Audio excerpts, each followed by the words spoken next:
Hello and welcome to Fresh Face Comics, the comic book podcast where a lifelong comic book reader guides his friends through the world of comics for the first time. My name is Joey Morgan, the aforementioned lifelong reader. With me as always is Jacob Licklider, the aforementioned newbie. Red, the rage of angry men. Black, the death of ages past. That's what you're getting from me. Okay. We're doing a vague Les Mis thing. That wasn't your best. No, I'm also just not a big Les Mis guy, so that's fair. Anyway, all right. So we are. Green Lantern. Great. That's what we're doing. Green Lantern. Green Lantern. I don't know what I was doing after that. Okay. Anyway, shit. Green Lantern. Jacob, we're back with Green Lantern. We are, and we're actually moving the plot forward this time. I mean, not that we didn't love Secret Origin. Secret Origin. Fantastic. Yeah, but this time, all those. God, it's been a year and a half since we did Sinestro Corps War. About maybe even more at this point. Yeah, it's been a while, so I'm glad that we're finally continuing that story. Today we are talking about Green Lantern, Rage of the Red Lanterns, and Agent Orange. This is of course all leading up to the massive comic book event that is Blackest Night that we'll be talking about next time on Fresh Face Comics. So if you want to stay updated on all that, be sure to follow us wherever you're listening to us on. Subscribe to Blood Emmett Studios, whatever. It's going to be a cool discussion, I hope. After this one, of course. So, I guess jumping right in, non-spoiler discussion as always. Jacob, what is Rage of the Red Lanterns and Agent Orange about? See, that's actually a harder question than you may think, because, okay, while I was reading it, I couldn't help but, keep thinking of, this is all clearly prologue to Blackest Night, right? I mean, that's fair. I mean, it is also... No, it's not fair. Here's the thing. It's not fair because somehow Jeff Johns pulls this hat trick, right? Of being like, so my plot is just going to be, I am setting shit up for Blackest Night. Mm-hmm. But I'm also going to be like, I want to ask some big questions. Some big... kind of obvious why hasn't Green Lantern done this before now questions in its, at this point, 50 plus year history? Probably more, because if you include Alan Scott in that. Because there's okay, it's 11 issues, 2 volumes, 3 stories? 3 stories. It's Alpha Lanterns, Rage of the Red Lanterns, and Agent Orange, really. But it's really those first 2 stories are in 1 volume. But I will say, you call it mostly setup, and it's an entire year's worth of setup. That's 11 issues, 11 months. Plus there was Secret Origin in the middle of it all. And really, Jeff Johns has been setting up Blackest Night since the very beginning of his run. It's But this is at the very least since No Fear, because Black Hand had played a big role in those early issues, and we've been talking about the Blackest Night since the beginning of the run. It's a big thing. It's definitely the thing that Johns was leading up to through this whole run up to this point, and it's a big deal. Yeah. Of course, if you know nothing about Blackest Night, I guess that means nothing to you. I guess there's kind of some normal stories leading instead, but. With this heavy emphasis on the coming Blackest Night and how prophecies are being put into place. But, thematically, Johns is doing a lot of interesting things. He's also very much saying the Guardians are bastards, and they suck. Oh, yeah. He's definitely saying that, but I think he's always kind of been saying that through the whole run. But especially now with the introduction of the Alpha Lanterns. The Alpha Lanterns, and then how we get other cores, because this is how we're going to get other cores, basically. Previously in the run, we've had obviously green, yellow, and violet for the Sinestro Corps, the Green Lantern Corps, and the Star Sapphires. And and here's the thing: those 3 are basically pre-established. Yeah, I mean, Sinestro didn't have his own core before, so setting up. But he had a yellow ring. Basically thing. So really, it was Johns retooling those into being part of this new emotional spectrum that Johns was setting up. But here, Johns is setting up, obviously by the titles, Red Lanterns and Orange Lanterns, or a Orange Lantern. And there's another one in there too, which I guess if you don't really know much about it, I won't include it in spoilers. but there's another. Which is hard because it's kind of hard to talk about. But that entire thing is why I fell in love so much with Agent Orange, the story. Like, I'll say, like, that thing that we're avoiding because spoilers. I specifically on reread, knowing it was for the podcast, I just kept thinking to myself, this is such Jacob Licklider bullshit. He's gonna love it. I fucking know it. I'm glad it seems I was right. I am nothing if not incredibly predictable. My notes eventually devolved into, right, I'm not going to try to make any plot notes. I just have to be tracking what we're doing for the character of Hal Jordan because, yes, fascinating. Also, I think Johns in a way is deconstructing himself, like his own writing style in a little bit of this. I suppose. I'll be curious to hear more on that in spoilers. Definitely. Well, because he sets up the idea. I can go into it a little bit now. He sets up the idea of the emotional cores, but he's also like, everybody has a bunch of emotions, right? Like, yeah. Yeah. Anyway, shall we get into some Twitter questions? So many questions. A lot of questions. Let's start off on Discord as always because they're easier to get out of the way. First up from our friend Andrew over on Discord, friend of the podcast, says, do you guys think you'll ever go back and read some of the Silver Age Green Lantern stuff? It's pretty dated, but really fun. I haven't really read any Silver Age Green Lantern myself. I'd like to do on the podcast. Green Arrow, Green Lantern, Denny. That I would love to do. Yeah. I mean, that's technically like post, so like I think it's really like Bronze Age. Yeah, it's Bronze Age, but like it'd be fun to do. But also, I'm gonna definitely be reading some more Silver Age Green Lantern in the near future because back on my bullshit, DC Finest, buy some DC Finest when they come out. I can't wait for that line. Support that line. It needs to succeed. I'm so excited for DC Finest. We already know there's a Silver Age Green Lantern collection coming, so just buy that. Yes. Read that. I know I'll be doing that at least. Anyway, but yeah, definitely someday, Andrew. Definitely. Our next set of Discord questions comes from our friend Mason, who has once again recently escaped the hellscape that is Twitter. Says one, what is the gayest lantern color? I am gay, so I can ask this and give you two permission to answer this. Oh man. I don't know. Is it orange? No, that's no, because no. I mean, if okay, I don't want to say the obvious one as violet, but because that's, I mean, the Star Sapphire's long history of being sexualized by men kind of makes them the straightest one. So no, I don't think it's them. I honestly, I mean, Larfleeze for me personally. I'm telling you, man. Orange. That's my answer. Or maybe blue. No. They're celibate, if anything. Anyway, Mason's second question: which lantern do you think you'd be, and which lantern would you give your co-host? This question. Me personally, and basic bitch answer. I would say green myself. I think that's me personally. Jacob, I would assign blue. That's kind of what I was gonna say for myself. That I would be blue, you'd probably be green. No, hey, see, exactly, and this is why we're such great co-hosts. Anyway, third question: favorite single panel of the comic? I don't think I have a favorite single panel.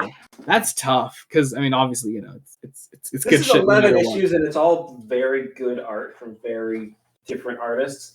I did love. God, I don't remember what cover it is. It's the cover that's used for the Agent Orange trade. With Hal with the ring on, yeah, that's really good. I do love that. Kind of just flipping through. Oh, you know what? I love this one in the Omni. It's on page 270. Just that fucking psychotic Sinestro look. I mean, there are a couple of really good, interesting Sinestro panels. Actually, especially early on in the first issue that we're covering. Mm-hmm. You know what? Actually, I can't. You know what? If for nothing else, because I love the reveal and I love these characters in this particular story. Page 280 of the Omni, just that reveal I think is so perfect and makes it one of my favorite panels because of that. But yeah, Also, kind of another question that's kind of hard to talk about in the non-spoiler section. But yeah. Fourth and final question from Mason. What adaptation do you think would work best for this story? Movie, TV, animated, live action? I mean, I think Green Lantern is just very suited to animation in general. Animation, but also like not film. I think it needs to An be animated TV show, yeah, but yeah. not that like 3D animation of the actual Green Lantern animated series. I mean, like, I want like good 2D animation. Sort of the 3D animation was what 2011. That was 20, yeah, because it was sort of like releases almost like tie-in media for the movie. So yeah. Anyway, over to actual Twitter. Our friend Rules Panda at Joey Can Read This. Who's your favorite incarnation of Green Lantern? If it's Hal, then who's your second favorite? Assuming I guess we're talking about human lanterns here. I mean, it just says Green Lantern, yeah. Yeah, you can say Kilowog because I know you want to say Kilowog. No, here's the thing. My favorite Lantern is Hal. But Kilowog and John are like very close seconds. Yeah, any of those three really. I love them, and of course I love some of the weird, more slightly obscure lanterns. Like I love Chip. Chip's wonderful. Yeah, there's some really fun ones out there. Yeah. How about you? I don't know. That's the hard part. I think in our tier list, I still put Hal like at the top of the lanterns, right? I think so. Pretty sure I did. I want to say like after him, it's hard, right? Because sometimes like it kind of changes quite a bit. Sometimes it's fucking Guy, which I think just you love Guy. Come on, yeah. Guy's great. I love that I made you a Guy Gardner fan, even after your initial hatred of him. God, Guy is fascinating. I also think Kyle is interesting, like really interesting. I'd love to read again some of the '90s stuff with Kyle. Like it'd be fun to do when Hal is dead. Yeah, but I think we just need to do more Kyle stuff on the channel in general. Yeah. I mean, yeah. Let's see. Our friend Kian at Kian the Quark says, "We stand Larfleeze." We absolutely do. I love Larfleeze. Yeah, wonderful, wonderful character. And look, it's a Green Lantern episode of Fresh Face Comics. I don't think it would be complete if we were not flooded with a picture of with the Pteroleptil from Doctor Who's 1981 hit, The Visitation. 82 hit, The Visitation, standing around a lantern that is green. Mind you, in that image, they are trying to make right? Like that's what's happening, I think, if I recall correctly. I don't remember, but we got submissions from our friend English Giraffe at English_Giraffe, of course, Jamie at Jamie_Season7, and Kian himself at Kian the Quark. The Kian one kind of turned into a little thread though, because you said that Jamie beat him to it, and he was like, "Who?" And Jamie said, "I don't know." And Kian goes, "Who asked?" And those are the kind of threads we really get on these episodes. Kian also just quoted the Green Lantern oath in the replies, which is nice. Yeah. It's cool. Yeah, cool. Thanks, Kian. Love the Green Lantern oath. Let's see. Next up, we have. Sorry, I should have mentioned this within the Pteroleptil discussion. Jamie also submitted a picture of a bunch of Green Lanterns with the caption "Pteroleptil?" question mark. And look, I mean, shut up. This is why we need Jamie. This is why of the idiots that like to send us these weird things, Jamie's the best and our favorite. That's true. Jamie knows how to flip the bit on its head and make it work and relevant and interesting. But we value all of our question submitters equally. Just some more legally. Our final set of questions comes from our friend, the Enterprise System at Kira B. Writing. Says a couple of people in the system wanted to ask stuff. From Kira, mainly for Jacob, what do you think from a story perspective of the idea that there are different Lantern Corps that gain power from different emotions? Again, I've kind of alluded to this already. I'm surprised it took this long to like coalesce that into an idea. Especially after creating Hal as and Hal's like Silver Age backstory and all of that, with Sinister having a yellow ring. And if anyone was going to do it, it was going to be the Mad Lad that is early 2000s Jeff Johns. So it's going to be Jeff Johns probably at the top of his game. Let's be Very, honest. very much so. Very much so. Yeah. From Jubilee, how would you rank the Earth GLs? Ooh, that is a difficult. I refuse to do that because it changes way too much. So I actually have experience with all of them pretty much. I don't know. I haven't read anything with the Far Sector GL. So I don't know anything about her personally. I don't even know if she counts as an Earth GL, but I know she's one of the big ones. I haven't really read anything with her. But otherwise, I guess of the other main 6, Hal, John, probably Guy. Then it's either Guy or Jessica Cruz. They're one of those spots there. Then Simon, then Kyle at the bottom. Sorry, Kyle.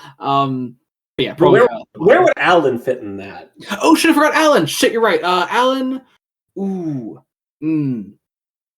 Alan probably like right above Simon Baz.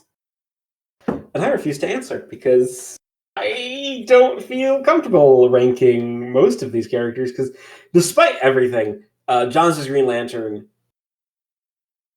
becomes the Hal Jordan book in quite a lot of ways. Yeah. I mean, it's definitely Hal's story. It's Hal's story, yeah. I mean, that's not to say that Johns, of course, doesn't give other GLs.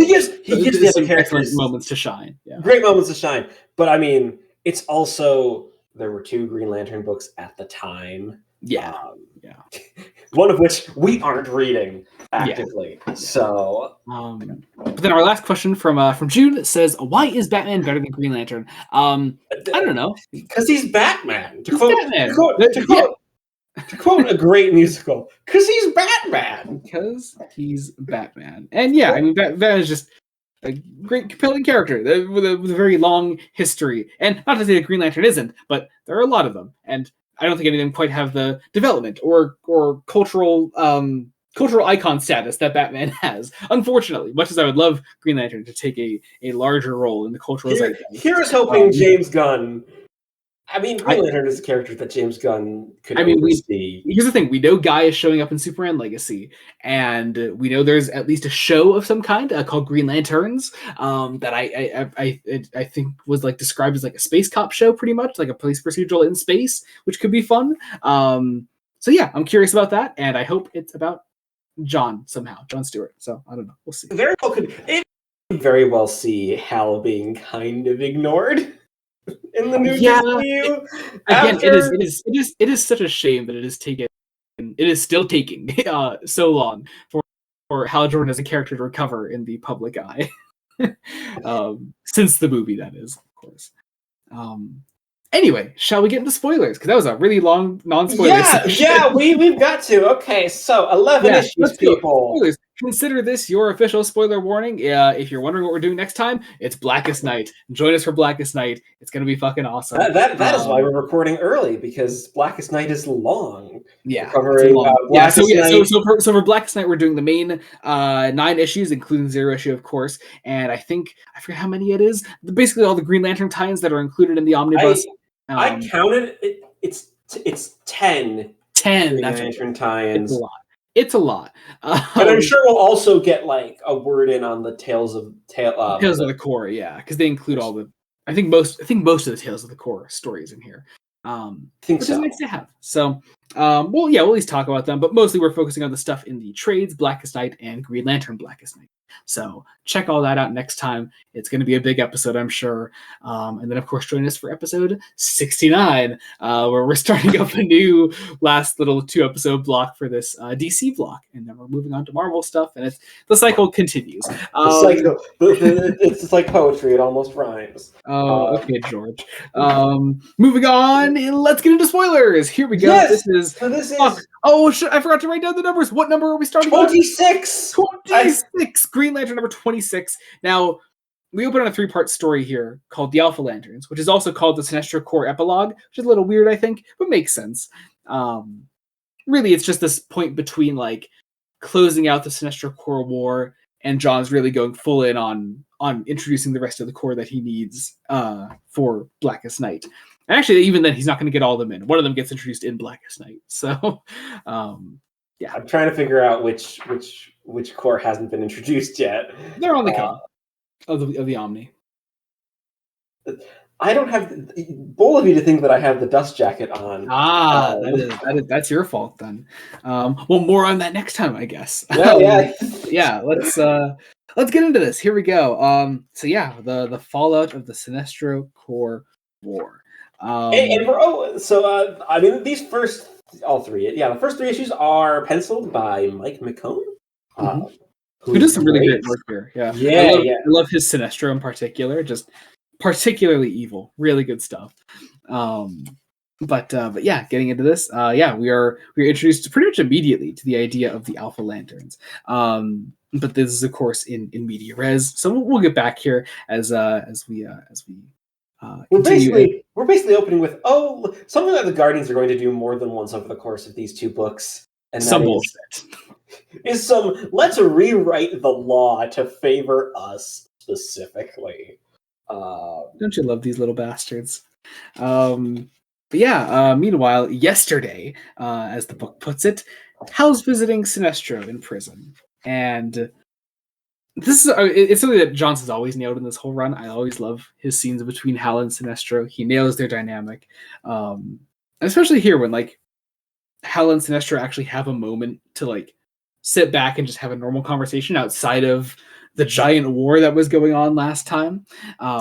It's a really great moment to have. And Hal, once again, always laments the fact that, things never worked out between them.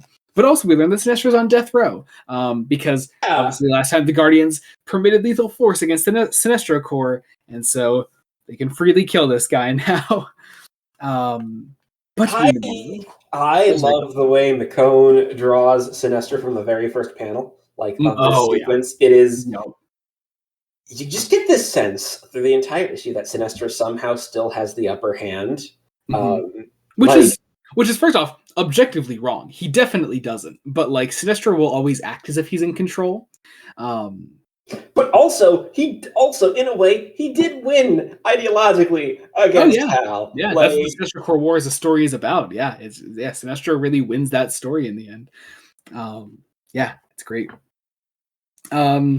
Meanwhile, John is sad. John is really sad.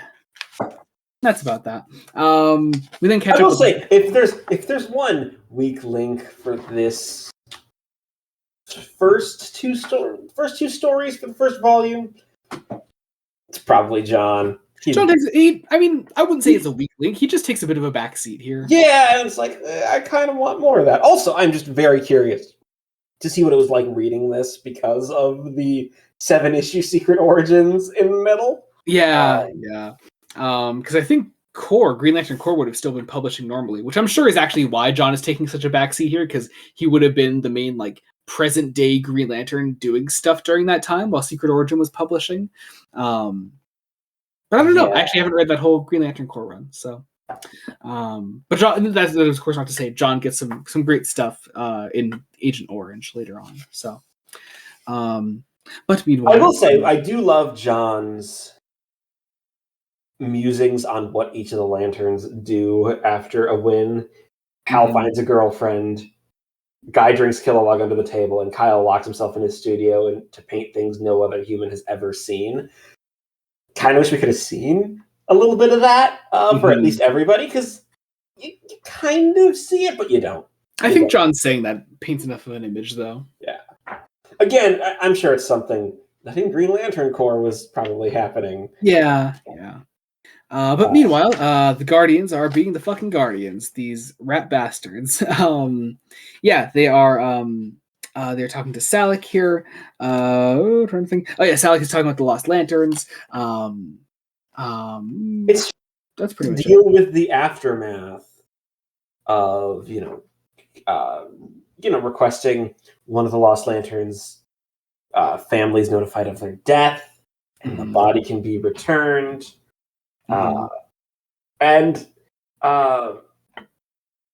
So the Guardians are like, well, that's irregular. Why would you do that? It's because they're dead, and this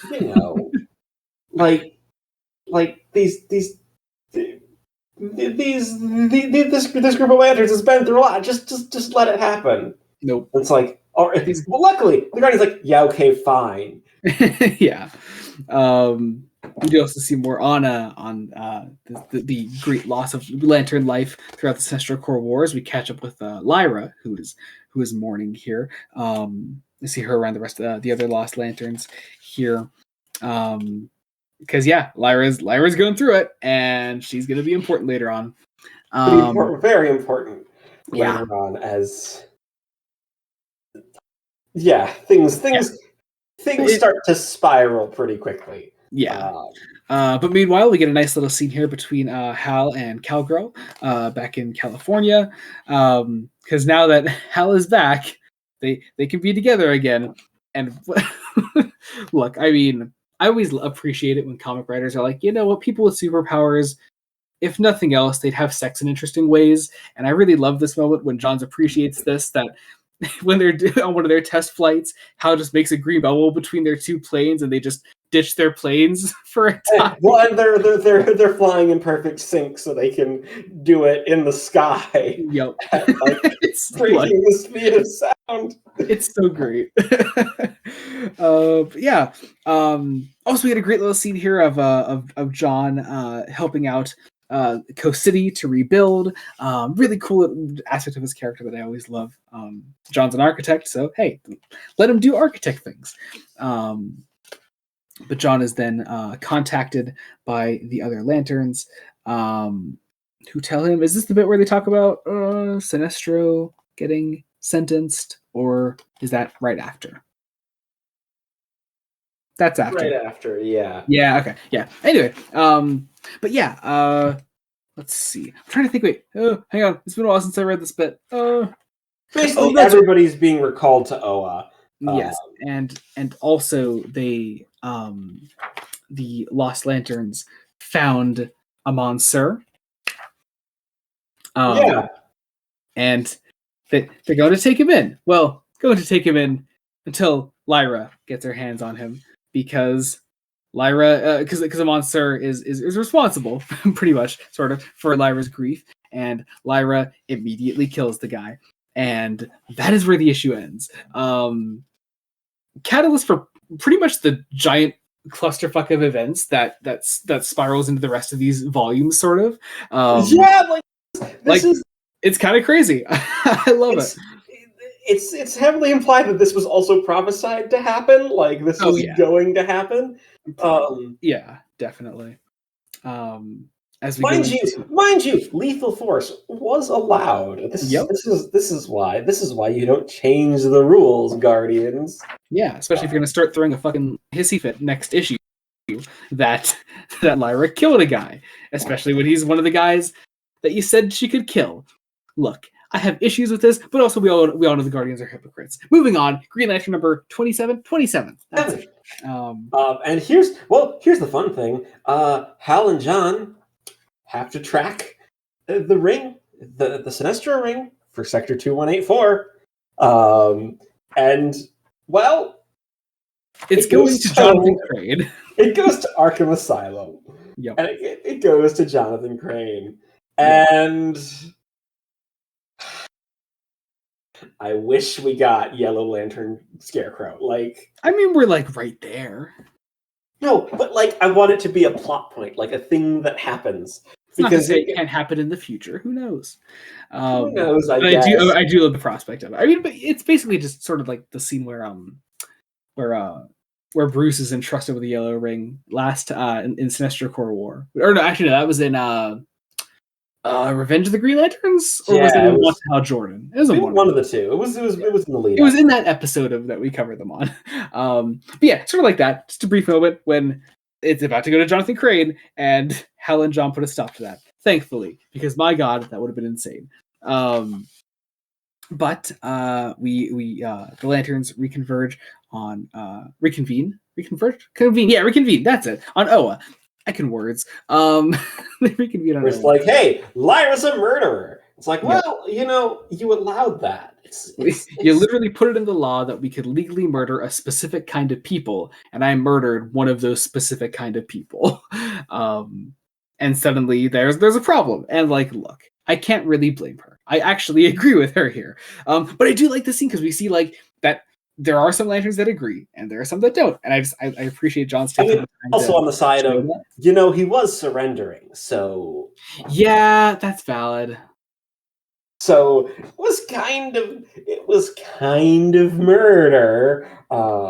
But But also also, Amon Sur was the main villain of Wanted Hal Jordan, and I really can't forgive him for that. this is also true. um, but anyway, yeah. So after the Lanterns argue about what should or should not have been done, the Guardians arrive and, in their infinite wisdom, put Lyra on trial. And as they're going to do that, they're about to put her on trial. But as they're going to do that, they begin to enact the second law. Is this where you put the second law into effect? Well, this is the we are just making the core of Alpha Lanterns. Yeah. And so out literal new lanterns to people, including including Boudica and John. John is chosen, but John declines. Because it's basically also like, hey, would you like some extra power? And John is already kind of struggling with the power he has and his place in the Lantern Corps. So yeah. But also, I'm reading the scene like, okay, this is gonna be weird, right? Something is going to go horribly wrong, and it kind of does, because immediately they engage cosmic surgery. Like, they basically force these Green Lanterns to bond with some sort of metal. I know you immediately came up with the Cyberman comparison in there. And like John's is definitely invoking some other sort of like cyborg like. I think he's probably invoking the Borg more than the Cybermen. I don't know if John's a Doctor Who fan. I mean, it's possible, but also this was what year was this? 07? 2008, I think. 8, yeah. So I mean, hey, I guess the new Who version of Cybermen would be out there. They would be out there. It's possible. Anyway, my God, horrifying scene, by the way. There's this new sort of oath that the Alpha Lanterns undertake, and as they are bonded with this metal, horrifying scene. But Lyra is then temporarily imprisoned. She's imprisoned then. And then the Alpha Lanterns are properly revealed, and yeah, they're full-on cyborg lanterns. It's as scary as it sounds. It's an unpleasant idea. They're basically people Manhunter hybrids. Yep. And this is when they're going to enact the second law, as Lyra's going to stand trial. And the Guardians literally describe it as like the best of their two previous attempts at policing the universe. It is the sentient drive and thought process of the Green Lanterns, and the efficiency and logic of the Manhunters. And yeah, that ends off the second issue. Here, going into Green Lantern number 28, then the final part of the Alpha Lantern story. Yes. We open on Atrocitus. Yeah. And, yeah. Basically, we have Atrocitus being very, very angry, annoyed for being exiled on a planet for. I forget. Would we have seen Atrocitus before this? I believe he briefly appeared before this. I forget, because obviously this was right before he showed up in Secret Origin. But I forget if he briefly appeared before this. I think he might have. I think he did when they were doing the previews of what's coming and near the end of Sinestro Corps War. Oh yeah, probably. They did that big sequence of like, there's a bunch of different lanterns coming. Yeah, yeah. Also, it seems that whenever there's a running theme of whenever the Guardians decide to take someone and exile them to a place, that seems to be the perfect opportunity for them to create a new corps of lanterns. Yep. Like maybe the Guardians should rethink that. Kind of a pattern. Kind of an unfortunate pattern. As we get our first actual tease of the Red Lanterns here, we see the giant Red Lantern, and then we catch back up with the Green Lanterns as we get a little history lesson on the previous police forces that the Guardians created, the Manhunters, the Green Lanterns, and now, of course, the Alpha Lanterns, as we are now at Lyra's trial. I mean, look, she never stood a chance in the first place. Of course, she's going to be found guilty. She's going to be. It's not going to go her way, and I'd argue it's not. it's This not. is not a fair trial, No, right? you would argue. No, it's just not a fair trial. It's just not. It's not a debate. It's awful. And at the end of this trial, then in front of everyone, as Lyra's still there, even they enact the second law officially. Or no, sorry, the third law. Let's see. Wait, hang on. Oh no, sorry. So, hang on. Oh no, it is the second. Yeah, with the Alpha Lanterns. Yeah, and then the third law. Do they do the third law here too? No, I think the third law is much later on. Oh, okay. Yeah, sorry. So yeah. So the second law is the now lethal force is authorized against everyone, all enemies of the Green Lantern Corps. That's right. Mind you, it's like we are getting pissed at someone for using lethal force on someone that we said you could use lethal force against, and now we have the wording of lethal force on any enemy of the Green Lantern Corps. Who the fuck counts as that, guys? Yeah. Horrifying. A part of me is wondering, right? Because this is 2008 leading to 2009. Mm-hmm. I wonder how much of this is a response to like edgy superheroes that kill, like in a way. That's possible. Because I don't. Because there's obviously the Green Lanterns as space cops, sort of allegory. Mm-hmm. And I don't think Johns is thorough in his critiquing of what a police force is, but he's at least intelligent enough to know that hey, the police are very corruptive and have a lot of power. So it's really interesting. If anything else, it could definitely be read as a comment on that. Yeah. Because Yeah, it's now we can just kill anyone, so like with impunity. Like they just have to be an enemy. It's like, well, what's an enemy? And then we get another one of those fantastic Hal Sinestro scenes, where once again Mike McKone goes so fucking hard at Sinestro's face here, because once again Sinestro knew all this was going to happen, or at the very least he knew something, and he's still winning in a way. He's showing the Green Lantern Corps for what they are, just the Guardians playthings that they are going to police the entire universe with. And do whatever it takes. Sinestro is being set up as like a reverse Cassandra. Cassandra cursed with the gift of prophecy, but doomed that no one would believe her. Sinestro has the prophecy and is happily withholding the information to see it come true. What a guy.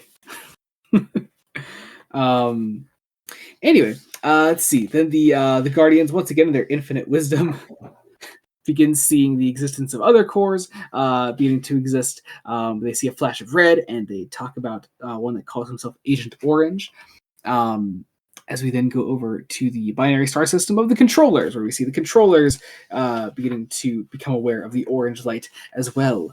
And then we end the issue with Lyra being transported and back home because she's been stripped of. Basically, she was stripped. Her punishment is she no longer gets to be a Green Lantern. Mm-hmm. And as she's being taken away, the ship that she's being transported in is attacked, and she is offered a Red Lantern ring. Lyra of Sector 112, you have great rage in your heart. As she accepts the ring, becomes the first proper full-on Red Lantern that we see on a page of a Green Lantern comic. As her eyes become red and she starts bleeding from the mouth. Yeah. So immediate first impressions of the Red Lanterns. Okay, this is my immediate first impression was, oh, this is some edgy shit. Yeah, a little bit. a little bit. I think in the best way possible though, because like Johns doesn't go quite as like ridiculously hard at any of his other cores, maybe except the Black Lanterns, but more on that next time. But like, yeah, these guys are rage incarnate. Yeah, let's show them as rage incarnate. I also think it's interesting. It's not quite clear if Lyra accepts the ring or it forces itself on her. Because yeah. there's going to be a point where it's like, hey, I don't think these rings necessarily give people the option to reject them. Yeah. Really interesting stuff. But yeah, moving on. We're not going to skip ahead a bunch of issues in the omnibus. Not a issue Green 36. Lantern issue. Sorry, not 36. Yeah, sorry, you're right. Final Crisis, Rage of the Red Lanterns. On a reread, did it have anything to do with Final Crisis? I don't think it did. I don't know why, because it's also labeled Final Crisis: Rage of the Red Lanterns #1. Well, that's just how you label a one shot. Yeah. But like, I don't think there was a mention of any crisis happening. Like, I don't think they mentioned it at all throughout this issue. This could have just been a Green Lantern issue. Yeah, it's literally just Rage of the Red Lanterns Part 1, and then the other maybe I don't know. Maybe John's was with either 3. Sorry. Maybe John's was like, shoot, I actually need a 4-part story instead of a 3-part. Maybe. But then even then, like, you could have just called it the Rage of the Red Lantern special instead of throwing a Final Crisis label on there. It's really weird.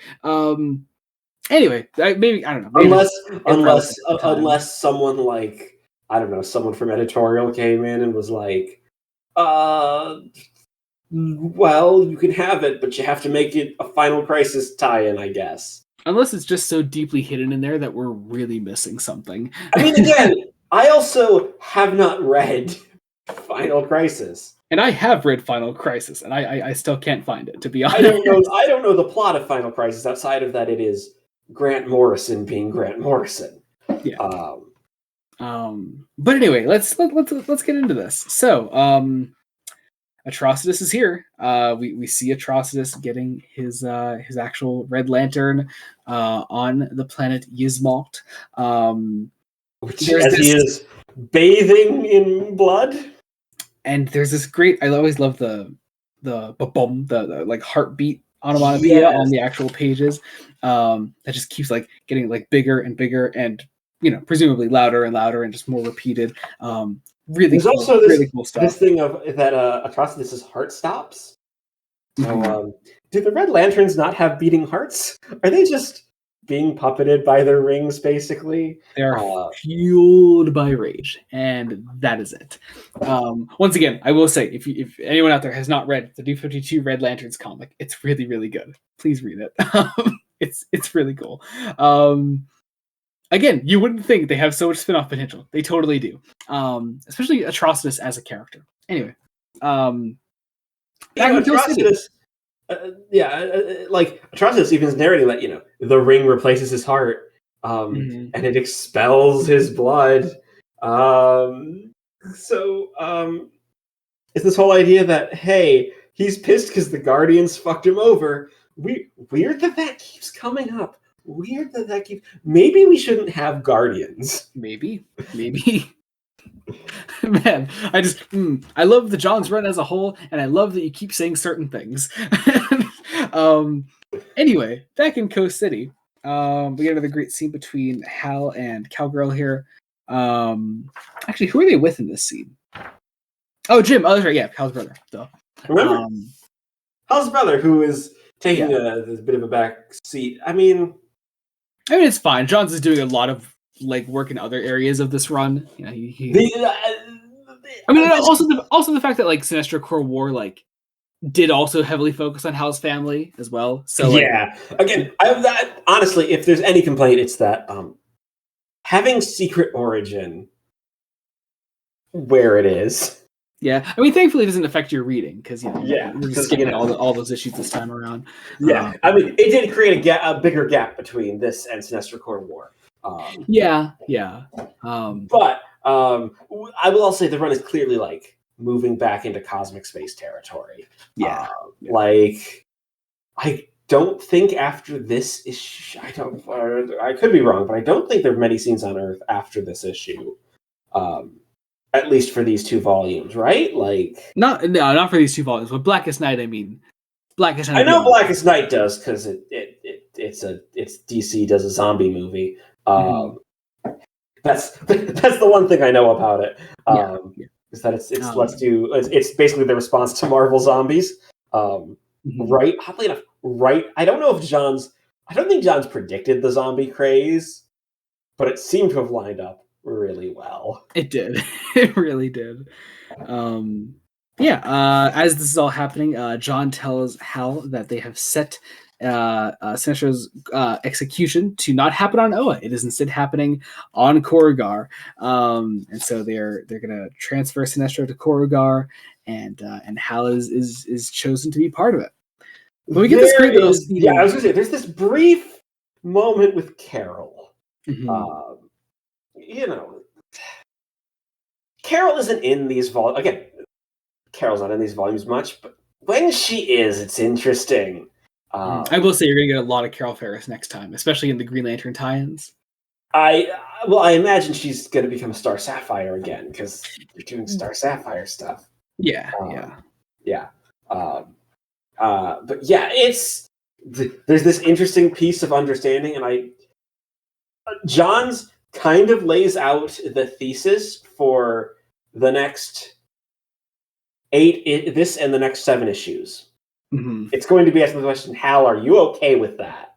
Yeah. Like, are you okay with this execution? Because despite this being, 2 story arcs dealing with a bunch of different cores, we're using those different cores to basically make the question of, like, what is with Hal Jordan's headspace? Because Hal's gone through a lot and is at a point where, Sinestro could be executed. And the conversations throughout the Alpha Lanterns that set up Hal and Sinestro, John subtly hints that Hal isn't okay with this, that Hal is trying to look for, like, the humanity in Sinestro. That is arguably there. Arguably. Sinestro's kind of a complex character as a villain, and works so fascinatingly as a villain because he wants power, and he wants to strike fear, but he's also a well-rounded character with his own motivations. Oh, totally. Yeah. Meanwhile, let's do some more Blackest Night setup in the background.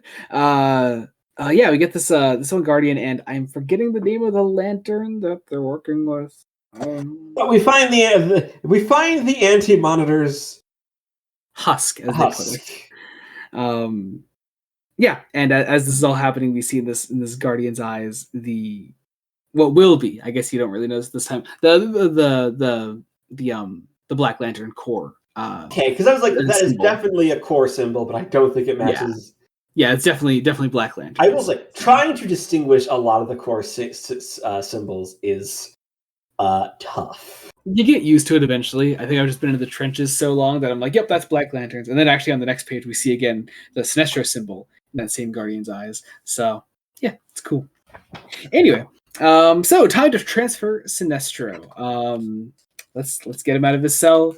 First off, again, always horrified by the burned in lantern symbol on his back. Anyway, we also get a gorgeous 2-page spread of the Alpha Lantern, the Red Lantern core, with atrocities at the front. And I have to ask, were you aware of the cat? I knew there was a cat. Do you know the backstory of the cat? I don't know the backstory of the cat. Do I want to know the backstory? There's a backstory to the cat. Basically, it's that it was a stray cat that basically had like a thrown in the river, sort of like owners didn't want it, like tossed out onto the street, sort of backstory. And it grew to hate its owner, and then it was offered a ring, and it's fucking awesome. Neil Gaiman wrote Dream of a Thousand Cats. I'm telling you, man, it's right there. And every day, I feel like we need to accept our cat overlords. But before we get to that, I did want to mention, again, I find Sinestro's last request to Hal, just, of asking him the question of, do you think this is right? Because it kind of hangs. It's like, and it's that chilling of, you're going to murder me. Yes, it's the law, my law. I am proud of you, Jordan. Like, it's chilling and it's fascinating because it's like, yeah, kill me. You will be playing exactly into my hands. You will prove that I am correct. Yeah. And so good. in a way, he is the Guardian Suck. But yeah, with the Red Lanterns also, turns out the rings actively need to feed. Yeah. Yep. On blood. Do you know? Also, let's see. I'm trying to think. First of all, I love a lot of these characters also because of the Red Lanterns solo book. I love Bleez in particular, who's, if you're looking at the big spread there, she's on the top left there with the sort of bat wings on her head. I was gonna say, she's like is she the discount vampire Harley Quinn? Yeah. Look, Jacob, don't hear me out. Just okay. Look, the one thing that Johns doesn't do is he doesn't. Mainly because, he needs to effectively use his time on other things. Mm-hmm. When it comes to some of these large, like the large core of Red Lanterns, it's Atrocitus and Lyra. Yeah. For good reason. But Jacob, I am sure these characters have interesting backstories. They do. That's not even what I'm talking about here. Jacob, hear me out. I'm perfectly willing to move on from this scene, but I can't really explain it. Now we'll move on. Anyway, back to discovering more lights here. Are we okay? We're moving on from that. Okay. If you want to question me, you can. Go ahead. I mean, is it because vampires are sexy? Dude, I don't know. I genuinely can't explain it. I genuinely can't. You could ask me all you want. I genuinely can't explain it. I mean, at least it's not the cat. That's true. It could be significantly worse. Anyway, back to discovering more about the Orange Lanterns. We don't get too much about them here, but Lantern really. But we're going to be setting more of that up throughout this. Really, we're saving it for Agent Orange. It's a lot of setup scenes that. I'm going to be honest. I didn't really take notes on those setup scenes. Yeah, because it's only really going to become important when you're actually told more about it in the actual story, Agent Orange. So, yes. Yeah. But anyway, let's see. Oh yeah, we get this actually cool idea that we forgot to mention, I guess, in one of the previous scenes between Hal and Sinestro, that Hal wanted to ask Sinestro a question and he never did. And Sinestro's like, well, you wanted me to tell you something, like, well, now or never, isn't it? And Hal's like, I'll live. And we move on from there. You will get the answer to that eventually. It's a really interesting scene. But I do love that, just part of their dynamic. And then Sinestro starts to fuck with one of the lanterns. It's like, I know your name. I know what you're afraid of. First off, look at the funny owl man, and then look at the funny owl man get his head completely smashed off. Because this is all a trap, of course. The Sinestro Corps is here to free Sinestro, and a fight immediately breaks out between the Green and Yellow Lanterns. And then as also, if the Alpha Lanterns show up, as if it couldn't get any worse, then the Red Lanterns also show up. Giant clusterfuck of a fight. Again, and I will say, the way the cat just shows up I love the cat. Look at the cat. I love her. I love Dexstar is the name, by the way. Dexstar. It's great. I don't think Johns names the cat at all. I don't think so. Here's the thing. I forget if it's part of a regular issue or not, but you'll get the backstory in the third Omni. I don't think it's part of an actual trade that we'll be covering, though, unfortunately. But it is there in the third Omni, I swear. It's fucking awesome. Love Dexstar. Anyway, but then, as if it couldn't get any worse, actually no, it's actually about to get significantly better, because there's a massive power spike in Hal's ring, and who should show but what seems to be a blue lantern, supposedly named Saint Walker. And that is where the issue ends. First off, giant big premiere issue, Rage of the Red Lanterns one shot, pretty much. Never let it be said, Johns doesn't know how to do a hype issue. Because it's a really big opening to this story. But that brings us into Green Lantern number 26, or no, 36. 36, because 36, that's the name. Because yay for John had 7 issues basically.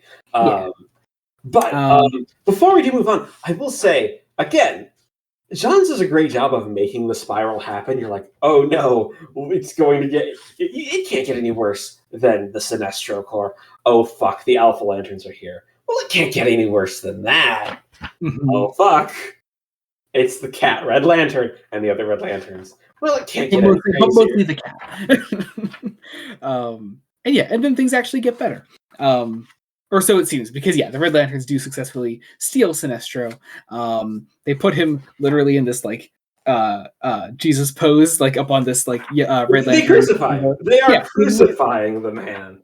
Oh god, what a scene! in you know, on Ismail, which is so edgy and full of so much blood. On the point that you brought up earlier about the rings like pretty much like replacing their hearts with hate pretty much. We point out here especially that that the Red Lanterns are kind of, I don't want to say brain dead, but like they literally like they don't speak. They can't speak. They growl and they scream and they fight, but they can't speak except for Atrocitus himself. Yeah, who I'm assuming has always just meant to imply that like he is like the only one with enough just willpower to just hold that shit in and actually be part of the rage that he holds in himself. Yeah, it's insane. I love it. But meanwhile, we get a bit more about this Blue Lantern, Saint Walker. Give me your take on Blue Lanterns, Jacob. I'm ready okay. It's interesting because through a lot of this entire thing, Johns is wanting to play with like how the cores would obviously connect to each other, and the Blue and Green Lantern relationship is, you know, pretty interesting because it's very much like the Blue Lanterns really can't work without a Green Lantern there. And they empower the Green Lanterns. But also, Johns then develops the idea of sort of making the opposites, like, you know, the Green and Yellow Lanterns are kind of opposites here. And then he ends up actually pairing, more interestingly, Blue and Orange. Hope, and then Orange being Greed. And then I guess he kind of pairs Red and the Star Sapphires. I think that's all of them, right? Yeah. Yeah. Well, yeah. There's one more. Well, there's. I know then there's Black and White. There's one more. Is there going to be an Indigo? There is an Indigo. There's an Indigo. Yep, Indigo's coming. Don't worry. Indigo's coming. Okay. Yeah. The Blue Lanterns here are really interesting because, you know, it's like Kilowog's reaction is the reaction I might have in a way. Like, okay, this is a mess. Yeah. Kind of just lashes out immediately. But I also just love like what Saint Walker as a character brings to this dynamic here. He was kind of like because like for all their willpower and technically sort of being like, you know, the good guys here, like Green Lanterns can be pretty aggressive. We're well aware of this. Saint Walkers and Blue Lanterns in general are just sort of that like that the calming things that like they like temper that aggression that still exists within the Green Lanterns. And I love that also that aggression is on display in a story like Rage of the Red Lanterns. It's really cool. But yeah, also of course there is that idea that that the Blue Lanterns literally power the Green Lanterns. They can push the green rings up to like more than double their maximum power. It's a really cool combo to the point where like it happens in this issue, I think, right, where Hal starts dual wielding the rings pretty much. It's really cool. It's a really cool idea, and it makes sense. It's nice. But anyway, Saint Walker takes Hal away. He just kind of steals the guy. And because Ganthet wants to speak with him. Yeah, because this is obviously where Ganthet's been this whole time. He's the one that created the Blue Lantern Corps, and so we go to Odin, the home of the Blue Lanterns. We meet pretty much the only other Blue Lantern right now in the form of, I'm forgetting his name. What's his name? I don't know. What's his name?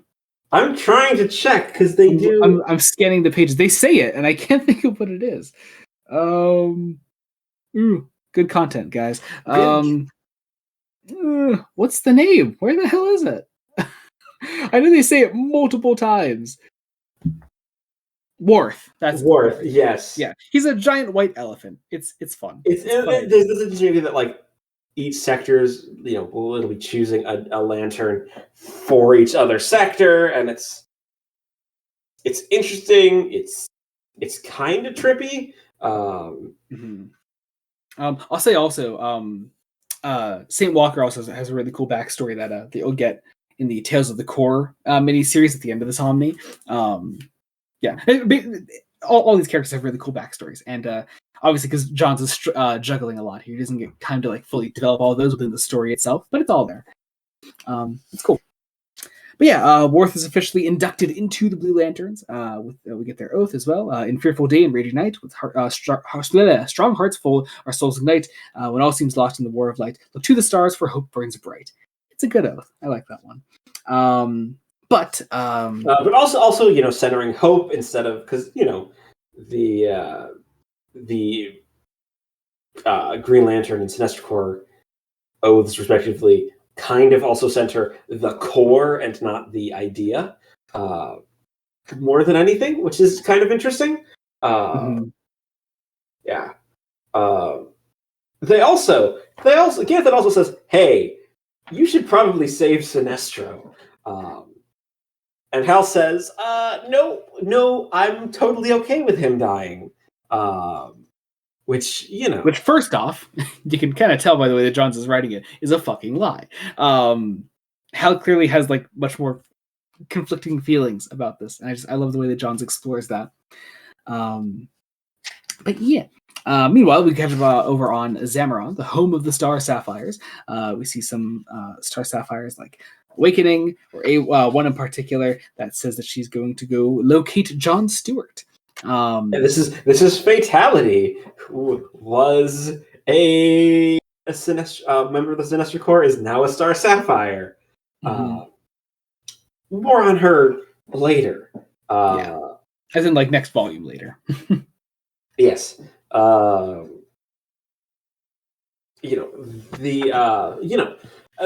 Ganthet essentially convinces Hal to go and at least find Sinestro. But they come across a planet of 300 million who are burning. And Saint Walker and Worth are able to prevent that and are able to help the planet and keep it alive for many, many more years.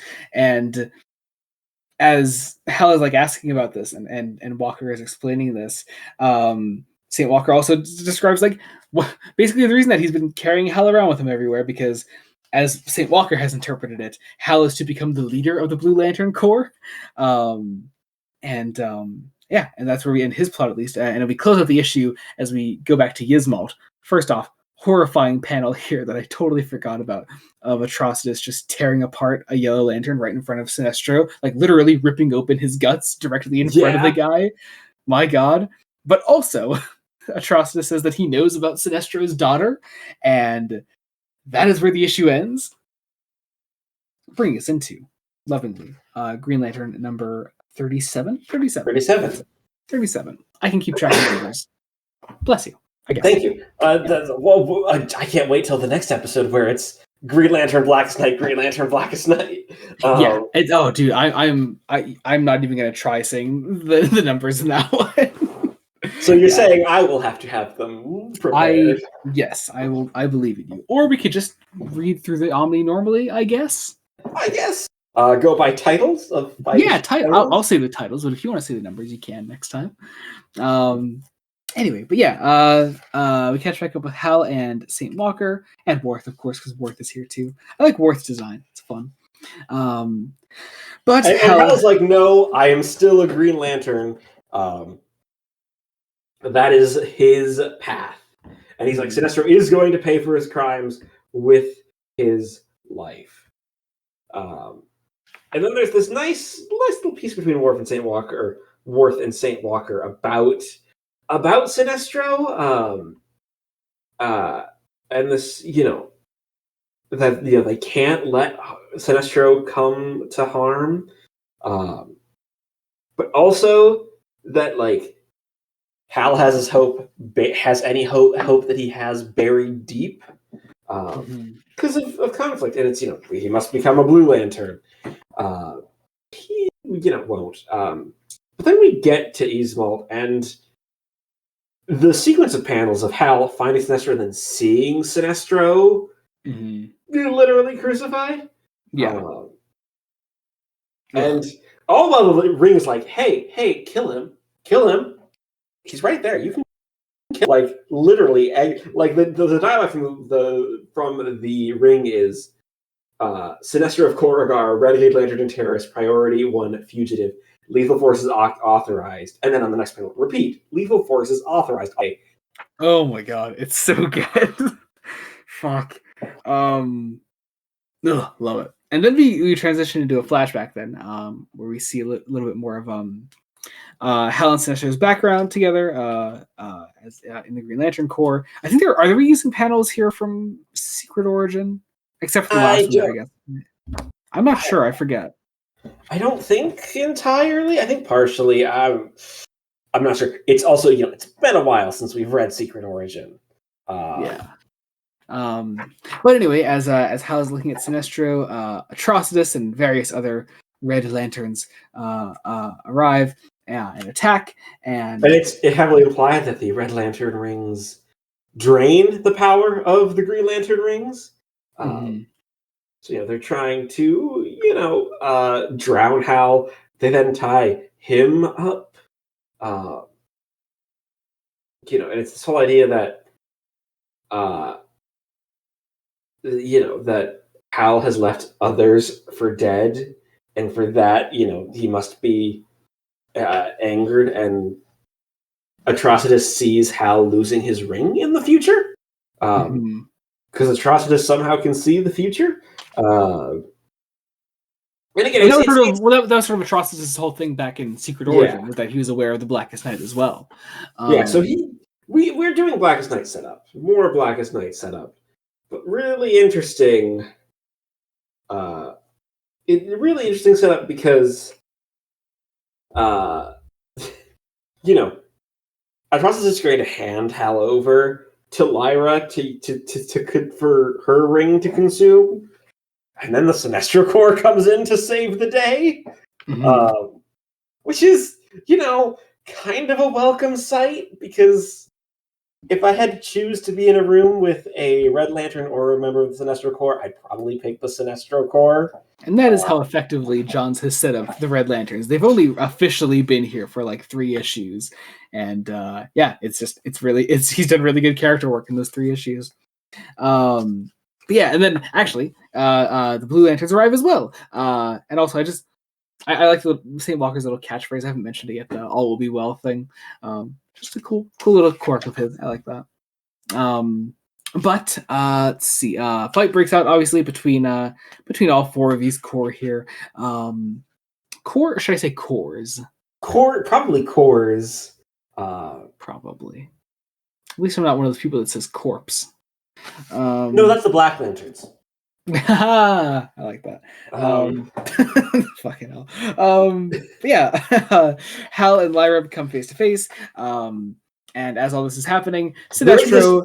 There's this one panel of Lyra very briefly breaking through the rage just to say, "Help me," because and then Sinestro kills her. Kills her, and that ring has to go somewhere. And Hal gets pretty angry for an unnecessary death. And so Hal gets a red ring, and my god, what a finishing panel for that issue. And it builds up again. Hal didn't accept the ring, it forced itself on his finger. Yep. Hal is now a Red Lantern. Yep. And now we're on Rage of the Red Lanterns number 38. So here we go. Opening on Carol here, down on Earth, talking to Cowgirl, trying to find out where Hal is. Hal has not been here for a while, and that's that for now. at least. She feels that something is wrong. Yeah. And so back on Ismalt, how's We the have red? this. Oh, sorry, go ahead. I love the narration and the way it works of Hal, the rational Hal and Green trying as you have the ring slowly infecting it with red. You know, switching between I'm an officer of the Green Lantern, the Red Lantern Corps, and you know Hal it's a Red Lantern briefly. Hal is also smart enough to realize, wait, why can't I focus? What's like? I'm just angry. This isn't right. Also, Atrocitus thinks that Hal is Sinestro's protege. And it's like, which yeah, I he's mean, not. I guess makes sense because that would have been the last time Atrocitus saw them, really. Yeah, but like a lot has happened in between that period of time. Yeah. But Hal is slowly breaking through this. Atrocitus is attacking Sinestro. And then Saint Walker intervenes in the fight. More members of the Sinestro Corps get murdered. And then Saint Walker has the wonderful idea to put a blue ring on Hal's finger. And first of all, I love the imagery here of like, because I mean, like, you know, the suits are the lantern suits, the uniforms are like formed out of the rings that go on their fingers. But I love the imagery here of like when Hal gets the blue ring on, he's able to literally tear the red one off, and the blue uniform is underneath. Just a cool idea. I really like that. Yeah, it's a great image, and this is where we're really going in the whole Hal has a bunch of conflicting emotions. Because now the blue ring also allows Hal to regenerate his blood, because remember, the Red Lantern ring makes you expel your blood through your mouth. We also get this great little panel here. It's only for one panel, but I really love it. Where Hal is fighting Atrocitus, and we see like the red, green, and blue uniforms all sort of like fighting for supremacy on Hal as he's like trying to balance all three of these rings. But he is, of course, then able to get the red ring off, and we get this actually another cool panel of just the green and blue suit that Hal has on when he's just wearing the green and blue rings. It's a cool moment. I really like that. But catching back up with I can talk with Carol. Carol, who, again, knows that something is wrong, feels it, and and so do the Zamorons. Also, Tom is here for a couple panels, and he's nice. fun. Great to see him again. But the also, Zamorons feel. What's up? But also the Zamorons. So the Zamorons feel Carol's yearning for Hal. But we'll pick back up with that later. Meanwhile, Sinestro is with his corps. They have managed to escape Ismalt. And they get away, and then we catch back up with the Vega system. But also Sinestro is going to find his daughter,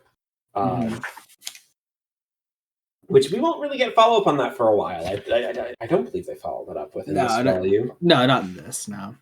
Meanwhile, on the in the Vega system, on the planet Okara, these I forget their names already. The controllers. The controllers. That's it. The controllers are here, and once again, another guy locked away by the Guardians is seeking revenge inside a giant vault.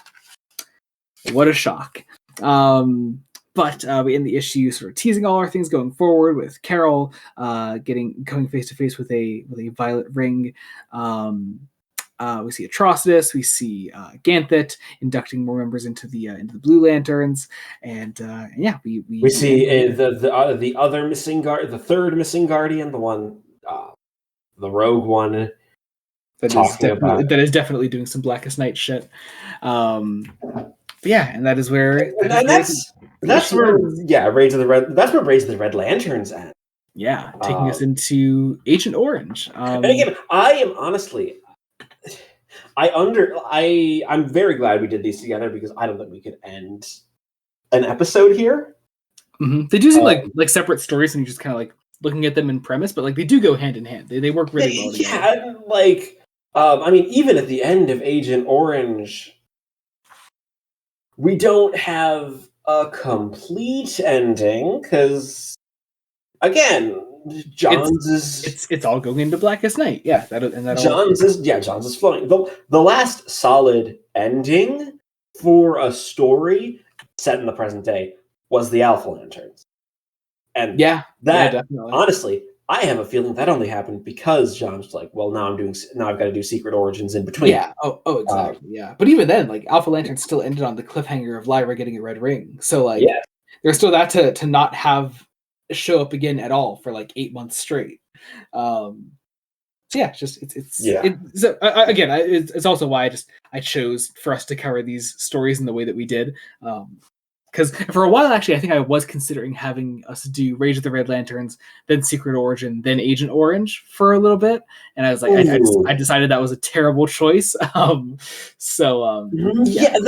doesn't. Although I do think that's how the trades were published. I think they had the Rage of the Red Lanterns one out first. I mean, they must have. But yeah, so I'm glad we chose to cover it the way we did. Right, I guess I chose. I don't know. Anyway, Agent Orange Part 1. This is Green Lantern number 439. 39? I think it's 39. We're doing this is 39 to 42. Yes. I can do numbers. Here we go. Back with the vault thing that our Agent Orange is being kept within. It is kind of a shame. They build up Larfleeze's actual appearance in this throughout these early issues, and like he's right on the cover of this first issue here. It's weird. He is right there. Yeah. Great design though. I love the first page of art though, like of just that expanding like star of orange energy. What do you think of the what were you thinking at this point of like the idea of the orange light of avarice in this?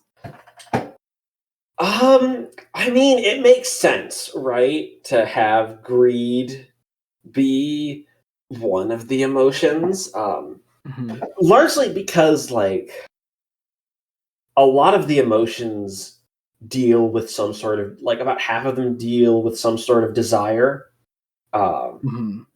Rage kind of is in desire, and then you have the Star Sapphires with love, and then you sort of have the almost like the more esoteric fear, willpower, and hope of things that you have that help you, that sort of push you through in a way. It's an interesting sort of dichotomy. I don't know what indigo is. Indigo is, I guess it's no spoiler to say, it's compassion. Okay, yeah, that's interesting because that could easily be one that almost ties them all together. Very much so. That's very much how it's treated when they're first introduced. And I'll say now, because we're doing Blackest Night next time, they get introduced in Blackest Night, and they don't have like as much to do as some of these other cores that got introduced. Johns does eventually give them like a whole story all to themselves in some of his later GL stories, and I think they're fantastic there. Right. But they don't quite take like center stage. I think they should.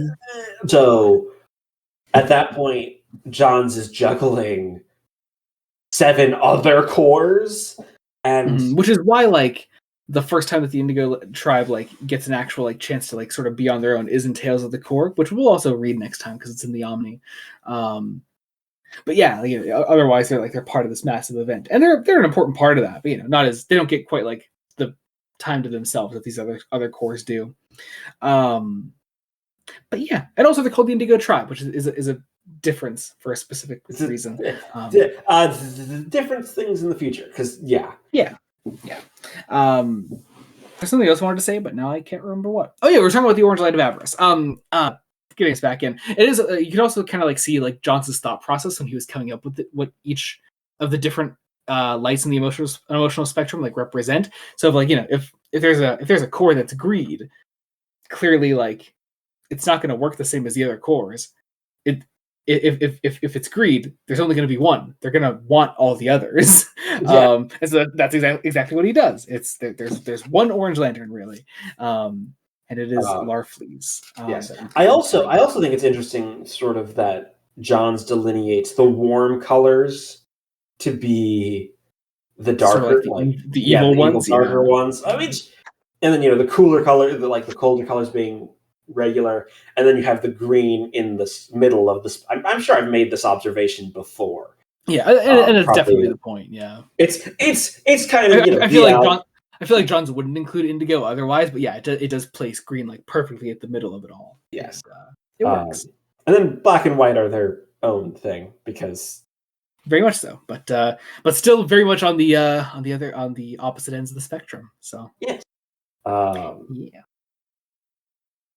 yes. So the controllers find. I love the build up to finding this feast that's rotten, and that and then we get our first look at how other orange lanterns actually work, because they show up more as constructs being made as opposed to other lanterns being in the core, and they start basically consuming these controllers because greed.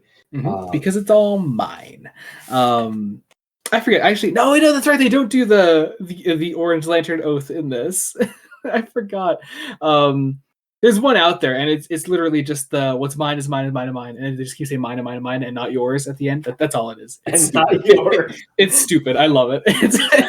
It's great. I mean, again, why would it have an oath? Exactly. He is one person. It is Larfleeze. Yeah. I love him so much. Anyway, back on Odin. We are catching up with Hal fleeing, Hal demanding the blue ring be taken back. Also, we did not mention that there was an artist change for this particular trade. We got Philip Tan on art here. Yes, Philip Tan on pencils, and then the wonderful Jonathan Glapian on. Of course, yeah. But yeah, Philip Tan. I love Philip Tan's GL work. It's really good. Again, the next time's going to be. This time and next time both have a lot of artists. A lot of artists, yeah. Hal is demanded that he doesn't have the blue ring anymore, and basically gets it confirmed by Ganthet. Ganthet was like, "Why would I want Hal to be the leader of the Blue Corps? No, I wanted you to help have him guide you, pretty much. No, he's not the leader of the Corps, you dumbass." Which I do like. I like that little moment. But I also this may have some of my favorite character work on Hal Jordan so far.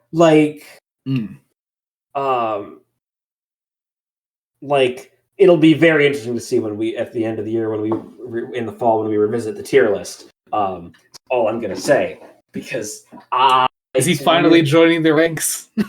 I'm not gonna promise anything yet.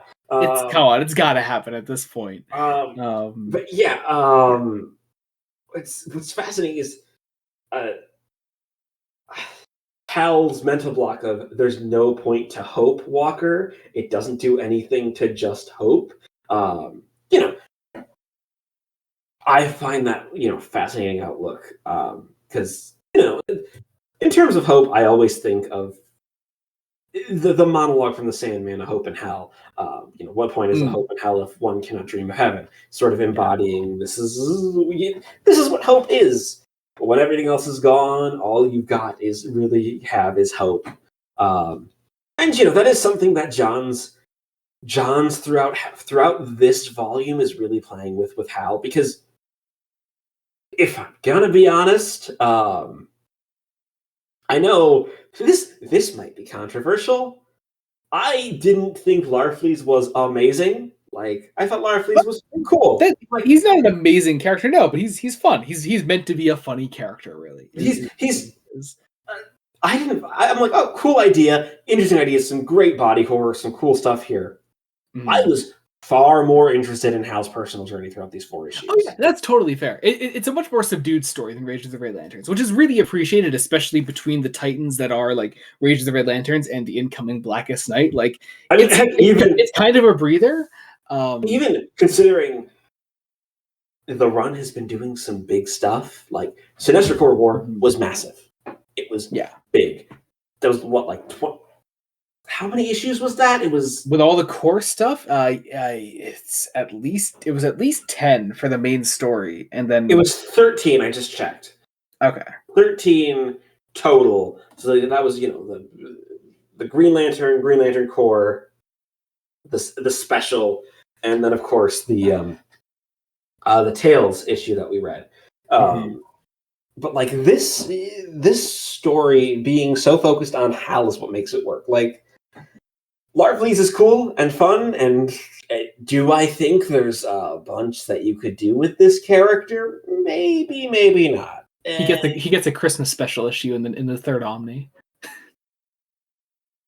Okay, that fits like really so well. Dude, that's the thing. Like, John knows exactly what Larfleeze is when he's writing him. Like, he's a fun character to have around, and not much more than that. I will say, John does some really interesting things with the Orange Light's role in the larger DC universe. I'll say one thing about Blackest Night. There is another character that gets an orange ring for a brief period of time, and it's kind of perfect. Okay, I'll be curious to see who that is. Because Blackest Night is also like, it's a big... It's a big DC Universe event. Like, it's not strictly Green Lantern. But I'll say this. When we cover Blackest Night next time, what I love about what the Omni includes, and obviously because it's all written by Jeff Johns, but with the main issues and the Green Lantern tie-ins, because it's a big DC Universe spanning event, what the Omni kind of does specifically is follow Hal Jordan's journey through all of it, because it's what the GL tie-ins are, like what he's doing between the main issues as well, because he is in all the main issues, but then he's also in all the tie-ins as well. So you're following his journey throughout it all specifically, but there is, of course, that larger DC Universe scale there. Because I know you can also just get Blackest Night as an Omni. Oh yeah, it's not technically like strictly a Green Lantern story, Blackest Night. Like, it is a big DC Universe thing, because a shit ton of DC characters were dead at the time, and they wanted to make zombies out of them. Yes, which that's all it is. Now I'm thinking it's kind of a shame that they brought back Jason Todd when they did, because right? Could you imagine? That'd be perfect. But also, you couldn't really do it because Bruce was also dead at the time, so you couldn't play with Bruce's trauma. Oh right, I forgot. Just Infinite Crisis or Final Crisis. Yeah, Final Crisis. Yeah. So, yeah. That said, of course, that it's not a spoiler to say you do get zombie Bruce Wayne. So there's that. Okay. So anyway, my point is we keep getting sidetracked. Yeah. Orange works so well because of Hal, and not so much Larfleeze. Because I will say the first thing that because Hal is immediately going to go off, and he's going to try to find Sinestro. My little touch I really love about this is that all of his thought bubbles, like the narration text, is like this greenish blue color instead of just yes, it's really cool. I really love that. It's a very nice small green. touch, but I really love that. Yeah. Again,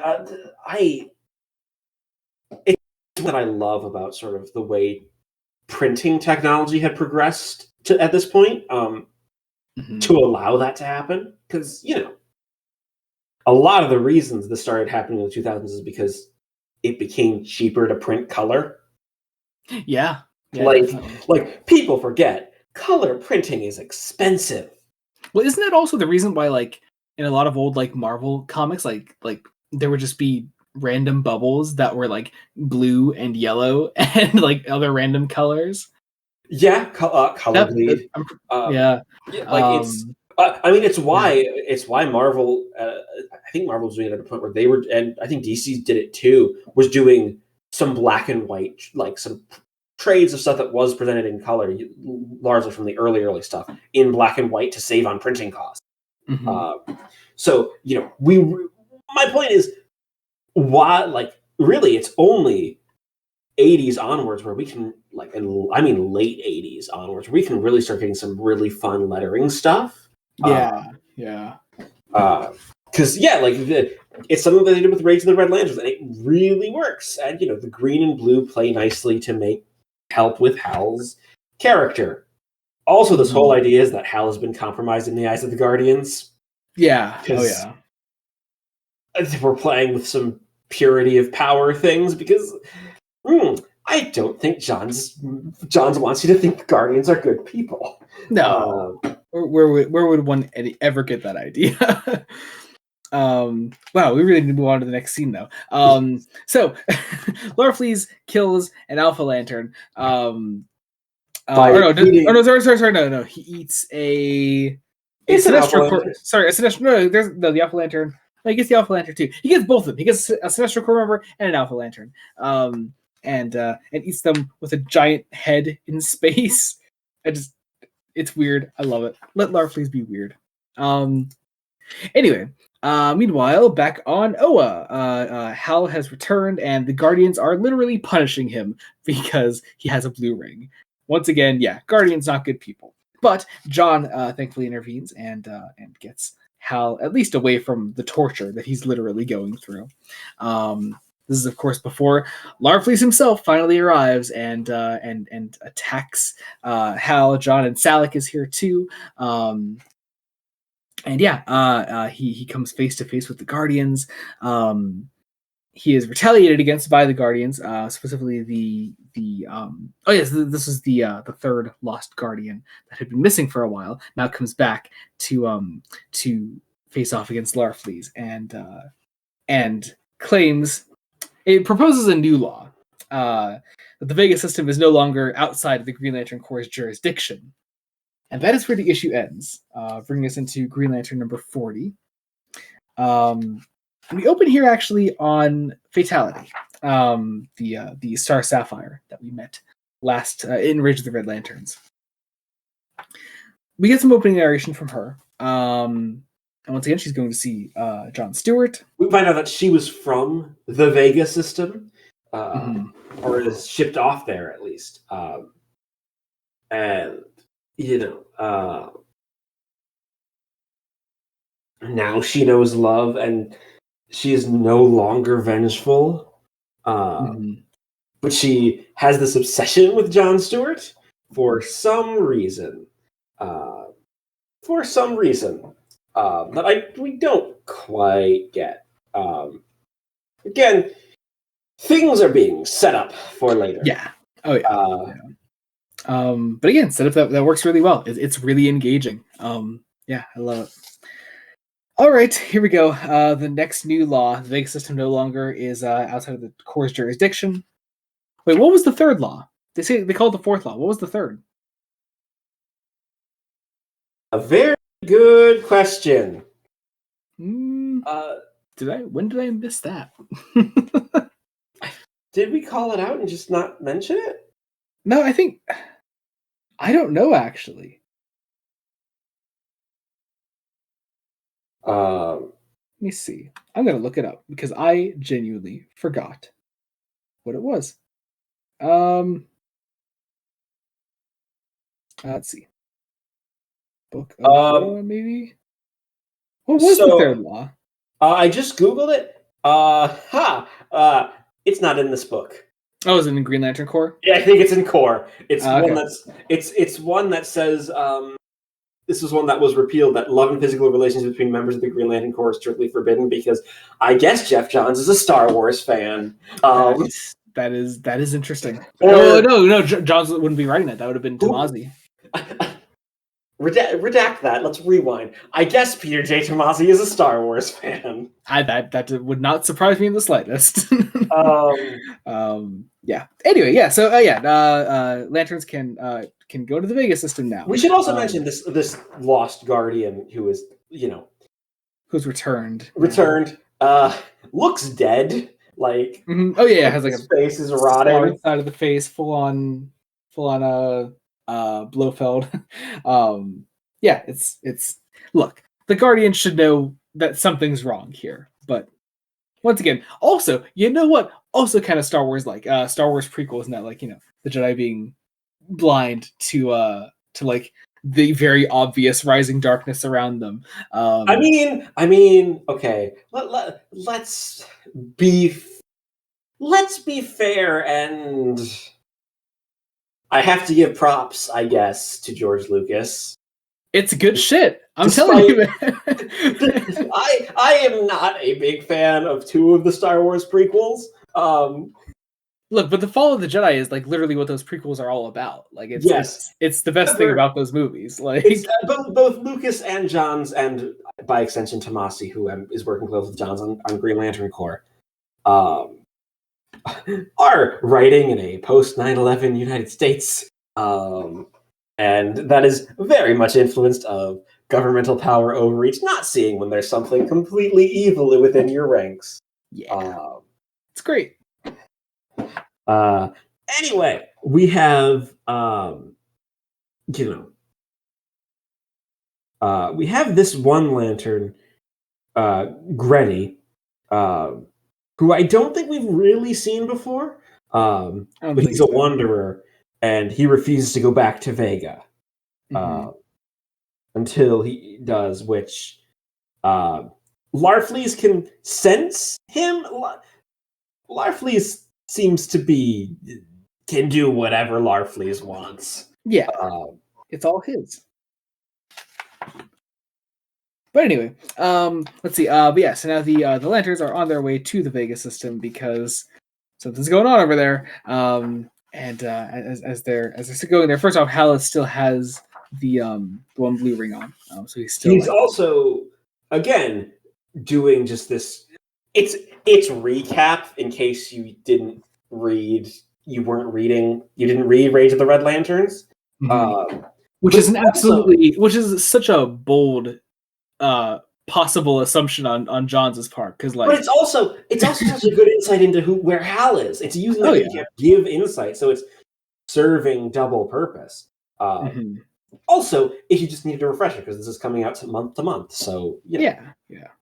But also, who reading DC in the early 2000s was not reading Green Lantern? I was gonna say, wasn't Green Lantern like one of the it was a massive fucking cornerstone of the DC universe, and like I truly think we will never see an age of DC comics again that was so Green Lantern focused. No one at DC editorial will be that bold again. Well, you want to know why?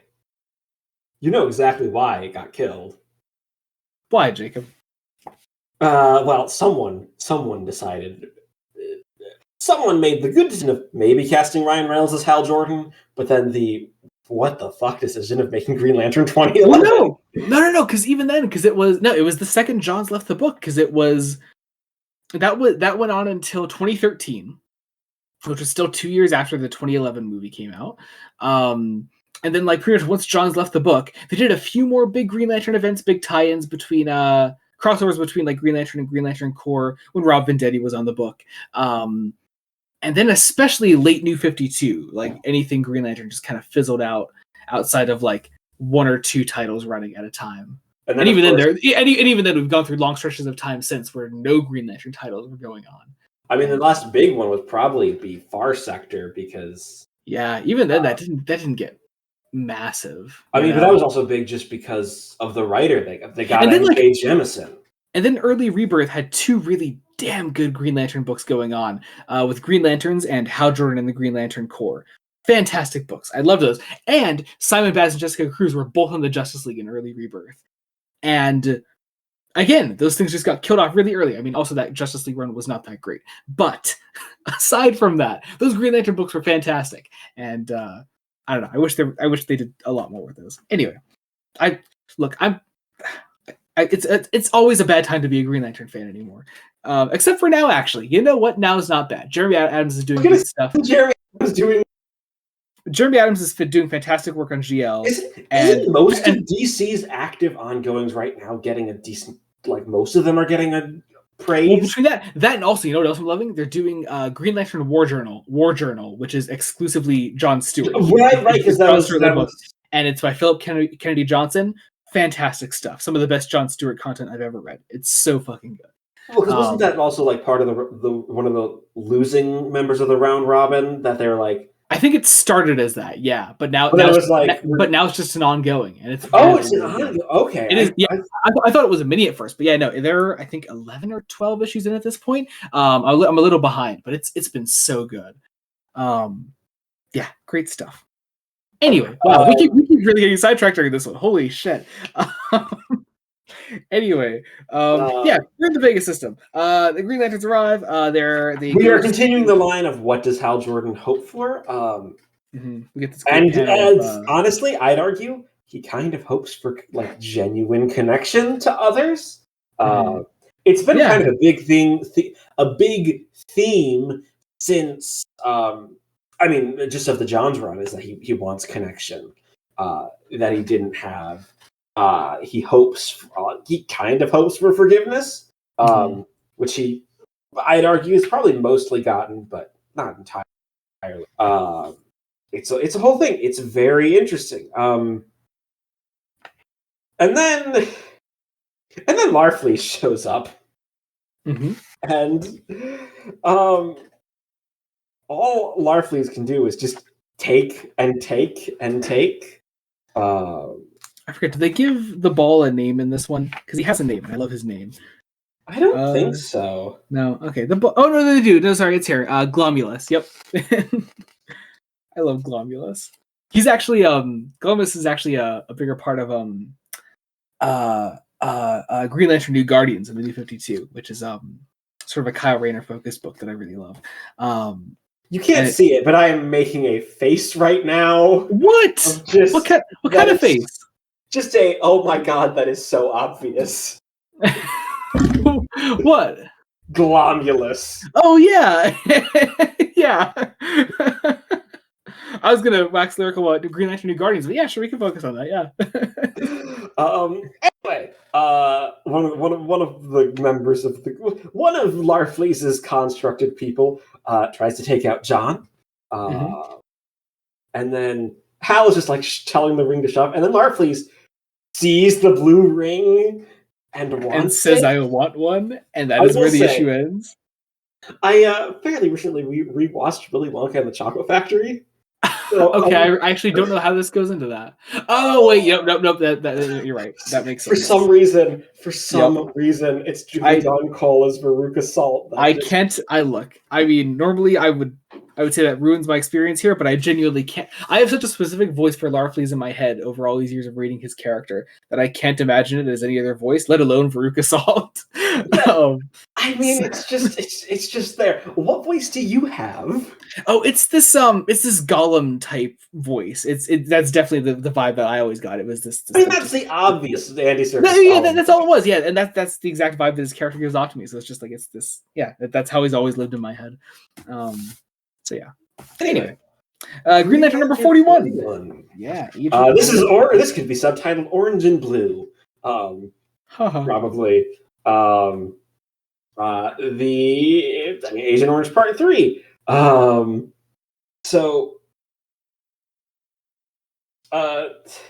Larfleeze is always hungry. What else is new? And Larfleeze is basically like, I own everything here except that blue ring, and I want that blue ring. And the way Larfleeze speaks is one half Gollum, but also like almost one half like trickster figure. He almost has. I noticed at times he has almost this like a Shakespearean way of speaking at times. Yeah, it's weirdly lyrical. Yeah, definitely. Maybe so in a way, I guess if you want to make the Gollum comparison, he talks more like Gollum of the original Tolkien works. Really. Yeah. Especially of like The Hobbit. The Hobbit, yeah, exactly. Especially in like that original publication, yeah. Yeah, definitely. Huh. No, not quite as much Lord of the Rings itself, because Lord of the Rings very much provides the groundwork for the Andy Serkis performance. The book does. But apply like Andy Serkis's Gollum to the original Hobbit reading of the character. Anyway. But yeah, so Larfleeze wants the ring, wants a blue ring. Meanwhile, outside, the Guardians are fighting against Larfleeze's constructs. It's insane, like actually just how genuinely powerful Larfleeze is. Like he's controlling all of these constructs, and they kind of like have a life of their own as well. There's a point it was either the last issue or the issue before. I think it was just last issue where the Guardian said he's a parallax level threat, and honestly, you see that? I'm surprised. It's one of those things where I'm like, I am surprised. Like, I shouldn't be surprised that Jeff Johns pulled it off. Mhm. But But whereas Parallax uses that power as an evil mastermind, Larfleeze is fucking insane. So like he's not using that power like optimally. He's just he just wants to eat more and more and more. yeah. So in that way, like it is a Parallax level threat, but just totally in the wrong hands. Yes. And it really works. There's also a moment where Fatality appears and finds John. Yep, because of course, gotta torture my boy. All while Sinestro finds, I believe the grave of his daughter, and he's basically trying to get his forces to Zamaron, so love can do what it always does. More on that probably later. Love will die. And now we have these. I suppose we could call them love. This is the first of these love letters that we get. Basically, that is the final. I'd argue basically the final build up to Blackest Night. Yeah. Just the idea that this lantern is being like attacked by these like constructs, these creatures that are that he's like here to like investigate. He's writing like letters to, I'm guessing, his wife throughout all this that she's like already dead, so he's sort of like doing this for her. It's a whole thing. These interludes don't do too much for me. And again, also like they're very sweet, but it's very also, I'll say right now also they don't have much to do with the actual like Blackest Night event. Like at least not this character really. It doesn't really have anything to do with it. Yeah, but it's setting up the ideas, and because again, the way we have one more issue, and then it's it's full Blackest Night territory for the next 500 pages of the Omni. Yeah. Hey, also, I actually just realized we did this Omni. Well, we will have done this Omni in the same amount of Fresh Face Comics episodes as we did the first Omni, which is kind of cool. Is surprising. Yeah. Anyway, third Omni will be a bit more because we're including another Omni in the coverage of that Omni. So, God, that's gonna be Brightest Day is a hell of a drug. But yeah, so Hal versus Larfleeze is really interesting because it basically builds to give us some of Larfleeze's backstory ever so briefly. We see that Larfleeze and his people like had some interactions with the Manhunters, and eventually came face to face with the Guardians when he discovered the orange light. And it came down between like him and this friend of his, or his brother. I think it's just his friend. And so they like fought over the orange light, and Larfleeze killed his friend, and so now the light is all his as he sent the Guardians away. It's a cool backstory. I always really like that. But again, it shows the insanity of Larfleeze as we close out this issue. Well, and the Guardians were the ones that said, "Hey, you can have the orange light between the two of you, but only one of you can keep it." So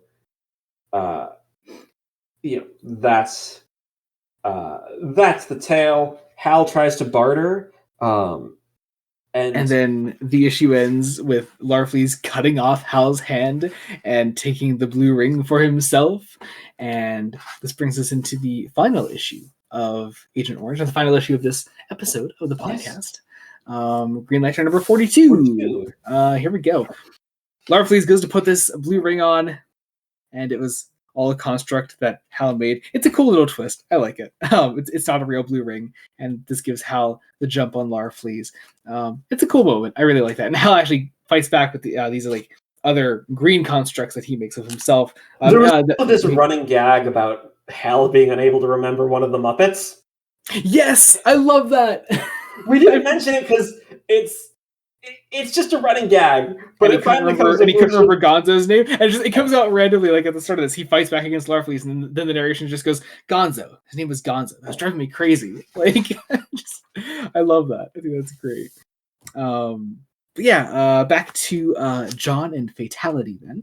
You show a really interesting, intimate moment in the middle of all of this. And actually, also, I forgot to mention, it's worth noting that this particular issue has some, not pages, but panels drawn by Eddie Barrows.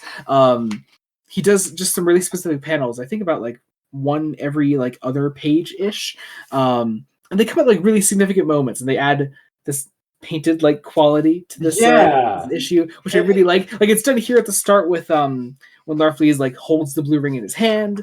Then when like Hal is like first able to like fight back against Larfleeze. Then for this one panel when John and Fatality kiss. It's a really, really cool, just little. It's a small touch to this issue that I think really, really makes it. It's a really cool addition to this that I really enjoy. But anyway, get a great fight between Hal and Larfleeze then, which actually culminates then in Hal taking the light from Larfleeze and holding the lantern for himself, and he gets overtaken by the orange light for a moment, as the cover promises, because you're not going to promise that on the cover and not have Hal put an orange ring on. But it's also probably the easiest for him to overcome, because Hal isn't really that greedy of a character. And also, Larfleeze won't let him have it. So there's that. But Hal does like fully embrace the blue light at this moment. Then he becomes like full on Blue Lantern, still wielding the green, but definitely more blue. Using that, and Hal realizing that the power of hope, in that balance between like hope and willpower, when he's wielding both of those rings, and uses mostly blue light to fight against Larfleeze. And that's I love the idea of Hal's hope is honestly just a hope for tomorrow. Yeah. It's very Hal Jordan. It's a great thematic conclusion to Hal's, like, this, I guess, leg of Hal's character arc. It comes almost at the perfect time, so that then the rest of the issue can be the action of, containing Larfleeze, for lack of a better term. And yeah, that's what we're doing then. And then getting the, hey, there are zombies, guys. Well, hang on, because we contain Larfleeze, and then the Guardians, because the Guardians suck, strike a deal with Larfleeze. Never mind that that's what caused all this in the first place. Yeah. So in return for basically not fucking with the Guardians again, Larfleeze wants a blue ring. And so they lead Larfleeze, probably mostly to spite Ganthet, really. They lead Larfleeze to Odin, and Larfleeze brings himself and all of his constructs to Odin to fight against the Blue Lanterns. And we'll catch back up there actually in Blackest Night. That will actually have a follow-up. And then we have an epilogue here, because we're discovering the Black Lantern on top of this mountain, which is of the Anti-Monitor's husk, and in the Space Sector 666, because of course it's going to be in on 666. It's not on Yzmal. That's right. It's near Yzmal. Oh, no, sorry, no, not Yzmal. That's where Atrocitus' people were wiped out. That's right. Yeah. But yeah, they find the lantern, and there are zombies, and that's where the issue ends. And that is where today's coverage ends. Yes. So damn good volumes. Damn good volumes. I still think, just in terms, honestly, I think I enjoyed both arcs more than Secret Origin. That's fair. I mean, overall, it's doing more to advance the plot, and that's always appreciated. But I do really love Secret Origin still. Yes. Oh, I mean, again, this is still like this is basically the last time we had a Geoff Johns Green Lantern that wasn't great was Wanted Hal Jordan. Wanted Hal Jordan. Yeah, and even then, that still had that great Star Sapphire story in there. Yes. So. AKA the only thing for making that a total dud. But now we're here, and now we are at the probably the most well-known thing from the Geoff Johns Green Lantern. Oh yeah, I mean, I had I think around the time this was coming out, I had a friend who was actively reading this. Not that I know anything that happens in it. I just know this was a thing that I had heard of before the podcast. Mm-hmm. I'll be very curious to see what you think of it, because it's it's weird. First off, it's also, like I said, DC universe spanning, so don't expect a full on Green Lantern story. It's also a zombie story, which is interesting because you've engaged with a lot more zombie media than I have. You know the kind of zombie media I like. I do. I very much do. I'll say this airs more on the side of Evil Dead zombies. Right, cool. Because if I had to guess, knowing Johns, I would have maybe guessed Night of the Living Dead. I'll say these are zombies with personalities, because they're resurrected DC Universe characters. And you gotta do stuff with that. Exactly. So yeah, there's some really, really fun stuff in there. So yeah. I'm very excited. Yeah. However, next episode is going to be... It's a big boy. It's like 19 issues we're covering. 19 issues is... Yeah. Something much shorter than the time after, though, so don't worry. Yeah. All right, so I guess that about does it. Let's do promos. Jacob, what do you got going on? So we are recording this a little bit in advance. I should say. But first off, obviously, my blog. I don't quite know what I'll have reviewed in terms of books, because there's a full week in between. Maybe a Doctor Who book in that time. Who knows? But also, it will, for the both of us, it will have been the end of Star Trek: The Original Series. Oh, that's true. We will have both done the final episode, and we're both have gone back and done the original pilot. The Cage, yeah. Plus, there's also a great top 10 Star Trek TOS episodes out on my channel. That'll be there as well. That's already out. Read my review of Turnabout Intruder to see my top and bottom 10 Star Trek stuff. That's where I'm going to include it. Plus, also, if you join the Patreon that me and my brother have, you can also see the beginnings of our Star Trek the Animated Series videos as well. So, if not, that'll be coming next Saturday. Yeah. So yeah, we're starting the animated series, so that's fun. Yeah. Anyway, otherwise, be sure to follow us wherever you're listening to us on Spotify, Apple Podcasts, Google Podcasts. Subscribe to Blood Donut Studios. Make sure to check out Fresh Face One Shots. We've been covering Wonder Woman by Tom King, Superman by Joshua Williamson, and Batman: The Brave and the Bold by Various. We actually just late last month had a fantastic issue of Brave and the Bold. That was particularly good. Really, really loved. So check out that video. Even if you're not interested in the actual series Brave and the Bold, just check it out. We had a really great time talking. And hey, this month's Brave and the Bold is gonna have Nightwing in it. So yeah. So if you're into that, that's there. So also Breaking Brian is finally back. We just recently released the video on Better Call Saul Season 5, which means we only have one video finally left to do, and who knows when the hell that'll be out, but it's coming eventually, I'm sure. Also, R2BD is coming back once again with another episode in the very near future. We're talking about The Bad Batch Season 3, Star Wars Dark Force Rising, and what's the comic? Vader Down, that's it. So check all that out. That's coming soon. And yeah, I think that's it for me, and I think that's it for you. So let's close this out. Also, our socials and everything will be linked in the description below. Our link trees will be down there. You can check us out there, as well as the books that we covered on this episode of the podcast and the books we're covering next time. I'll leave Amazon links down there as well. You can check all that out. But that actually does it. There we go. So thank you all so much for listening. Until next time, this has been Joey Morgan and Jacob Licklider. Goodbye.